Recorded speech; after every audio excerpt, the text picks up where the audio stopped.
कभी सोचा है कि क्या कोई चीज एक ही समय में दो अलग अलग तरह की हो सकती है? सुनने में किसी साइंस फिक्शन फिल्म जैसा लगता है ना? लेकिन क्या हो अगर मैं कहूं कि हमारे ब्रह्मांड में बिल्कुल बुनियादी स्तर पर, चाहे वो प्रकाश हो या हमारे अंदर के छोटे से छोटे कण, सब एक दोहरी जिंदगी जीते हैं। जी हाँ, आज हम बात करने वाले हैं विकिरण और द्रव्य की इसी हैरान कर देने वाली द्वैत प्रकृति के बारे में, एक ऐसे कॉन्सेप्ट के बारे में जिसने मॉडर्न फिजिक्स की पूरी तस्वीर ही बदल दी। तो आज का हमारा सफर कुछ इस तरह रहेगा। हम सबसे पहले इलेक्ट्रॉन उत्सर्जन और कार्यफलन को समझेंगे। फिर हम प्रकाश विद्युत प्रभाव के उन दिलचस्प प्रयोगों को देखेंगे जिन्होंने सबको चौंका दिया था। इसके बाद हम जानेंगे कि क्लासिकल वेव थ्योरी क्यों फेल हो गई और कैसे आइंस्टाइन के फोटॉन के आइडिया ने सब कुछ सुलझा दिया। और आखिर में हम द्रव्य की तरंग प्रकृति पर बात करेंगे और फिर सारी मुख्य बातों को दोहराएंगे। तो चलिए हमारे इस सफर की शुरुआत एक बहुत ही बुनियादी सवाल से करते हैं। हम सब जानते हैं कि धातुओं यानी मेटल्स में बहुत सारे फ्री इलेक्ट्रॉन्स होते हैं जो इधर उधर घूमते रहते हैं। तो फिर वो बस मेटल से बाहर निकलकर उड़ क्यों नहीं जाते? ऐसी कौन सी चीज है जो उन्हें अंदर रोके रखती है? देखिए, ये एक बहुत ही अच्छा सवाल है। होता क्या है, इसे ऐसे समझिए। जैसे ही कोई इलेक्ट्रॉन मेटल की सतह से बाहर निकलने की कोशिश करता है ना, तो वो अपने पीछे एक पॉजिटिव चार्ज छोड़ जाता है। और ये पॉजिटिव चार्ज एक चुंबक की तरह काम करता है जो उस नेगेटिव इलेक्ट्रॉन को फौरन वापस अपनी ओर खींच लेता है। मतलब सतह पर एक तरह की अदृश्य दीवार बन जाती है जिसे पार करना इलेक्ट्रॉन के लिए आसान नहीं होता। और इस दीवार को तोड़कर बाहर निकलने के लिए एक इलेक्ट्रॉन को कम से कम जितनी ऊर्जा चाहिए होती है, उसी को हम कहते हैं कार्यफलन या वर्क फंक्शन। और हाँ, हर मेटल का अपना अलग कार्यफलन होता है। मतलब कुछ मेटल्स अपने इलेक्ट्रॉन्स को ज्यादा मजबूती से पकड़कर रखते हैं और कुछ कम मजबूती से। तो सवाल ये है कि हम इन इलेक्ट्रॉन्स को बाहर निकलने के लिए जरूरी एनर्जी दें, तो दें कैसे? खैर, इसके कई तरीके हैं। हम धातु को गर्म कर सकते हैं जिससे इलेक्ट्रॉन्स को इतनी एनर्जी मिल जाए कि वो बाहर कूद जाए, या फिर हम एक बहुत ताकतवर इलेक्ट्रिक फील्ड लगाकर उन्हें जबरदस्ती बाहर खींच सकते हैं। लेकिन एक तीसरा और सबसे दिलचस्प तरीका भी है जिस पर आज हम बात करने वाले हैं, और वो है सिर्फ उस पर रोशनी डालकर। और यहीं से कहानी में एंट्री होती है प्रकाश विद्युत प्रभाव की।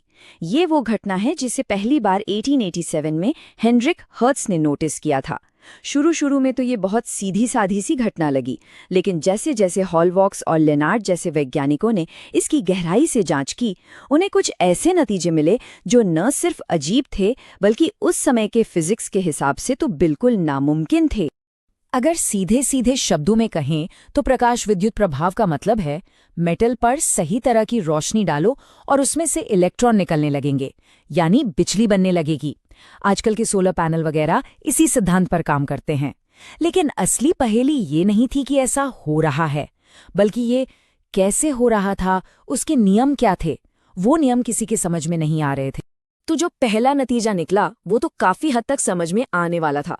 जैसा कि आप इस टेबल में देख सकते हैं, जितनी ज्यादा तेज रोशनी यानी जितनी ज्यादा इंटेंसिटी, उतने ही ज्यादा इलेक्ट्रॉन्स हर सेकंड बाहर निकल रहे थे, जिससे करंट भी ज्यादा बन रहा था। ये बात तो वेव थ्योरी से मेल खाती थी। मतलब समंदर की लहर जितनी बड़ी होगी वो उतने ही ज्यादा कंकड़ पत्थर किनारे पर फेंकेगी। सिंपल। लेकिन यहीं से मामला उलझना शुरू हो गया। वैज्ञानिकों ने सोचा, चलो देखते हैं कि जो इलेक्ट्रॉन निकल रहे हैं उनकी एनर्जी कितनी है। इसके लिए उन्होंने निरोधी विभव या स्टॉपिंग पोटेंशियल का इस्तेमाल किया। आसान भाषा में कहें तो एक उल्टा वोल्टेज लगाकर इलेक्ट्रॉन्स को रोकने की कोशिश की। सबको लगा था कि ज्यादा तेज रोशनी मतलब ज्यादा बड़ी लहर, तो उससे निकलने वाले इलेक्ट्रॉन्स की एनर्जी भी ज्यादा होगी। लेकिन इस टेबल का आखिरी कॉलम देखिए, रोशनी चाहे कितनी भी तेज कर लो, निरोधी विभव बदला ही नहीं। मतलब ज्यादा इलेक्ट्रॉन तो निकल रहे थे पर वो ज्यादा तेजी से नहीं भाग रहे थे। ये कैसे हो सकता है? इसका तो कोई मतलब ही नहीं बन रहा था। फिर पता चला कि असली खेल तो रोशनी की तीव्रता का नहीं बल्कि उसकी आवृत्ति यानी उसके रंग का है। नीले रंग की रोशनी जिसकी फ्रीक्वेंसी ज्यादा होती है वो ज्यादा एनर्जी वाले इलेक्ट्रॉन निकाल रही थी, जबकि लाल रंग की रोशनी कम एनर्जी वाले। और इससे भी कमाल की बात ये थी कि हर मेटल के लिए एक न्यूनतम फ्रीक्वेंसी तय थी, जिसे देहली आवृत्ति या थ्रेशोल्ड फ्रीक्वेंसी कहते हैं।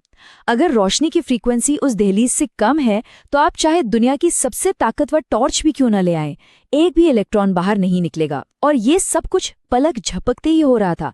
मतलब बिल्कुल इंस्टेंटेनियस, कोई टाइम लैग नहीं। तो ये जो नतीजे आ रहे थे, ये कोई छोटी-मोटी पहेली नहीं थी। ये तो पूरी की पूरी क्लासिकल फिजिक्स के लिए एक बहुत बड़ा संकट था। ये उस मान्यता पर सीधा हमला कर रहे थे जो सदियों से चली आ रही थी कि प्रकाश एक सतत तरंग है, एक कंटिन्यूअस वेव है। ये स्लाइड इस टकराव को बिल्कुल साफ दिखाती है। बाईं तरफ है वेव थ्योरी, जो कहती थी कि एनर्जी धीरे धीरे ट्रांसफर होनी चाहिए, जैसे लहरें किनारे पर धीरे धीरे रेत को गर्म करती हैं।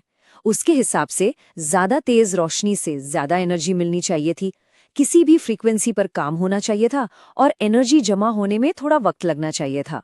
लेकिन दाईं तरफ देखिए कि असल में क्या हो रहा था। एनर्जी फ्रीक्वेंसी पर निर्भर कर रही थी, एक थ्रेशहोल्ड फ्रीक्वेंसी थी और सब कुछ तुरंत हो रहा था। ऐसा लग रहा था जैसे प्रकाश लहर नहीं बल्कि छोटी छोटी गोलियों की बौछार हो जो एक एक करके इलेक्ट्रॉन्स को बाहर निकाल रही हैं।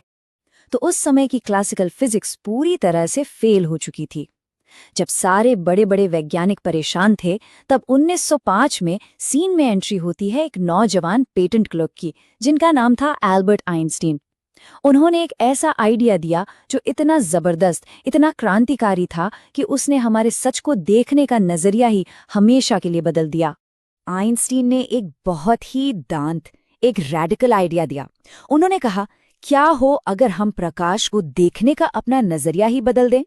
क्या हो अगर प्रकाश एक लगातार बहने वाली लहर है ही नहीं, बल्कि ऊर्जा के छोटे छोटे अलग अलग पैकेट्स में चलता है? और इन ऊर्जा के पैकेट्स को उन्होंने नाम दिया लाइट क्वांटा, जिन्हें आज हम फोटॉन के नाम से जानते हैं।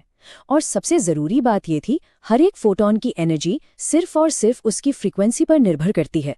मतलब नीले प्रकाश के फोटॉन में लाल प्रकाश के फोटॉन से ज्यादा एनर्जी होती है। बस इतनी सी बात।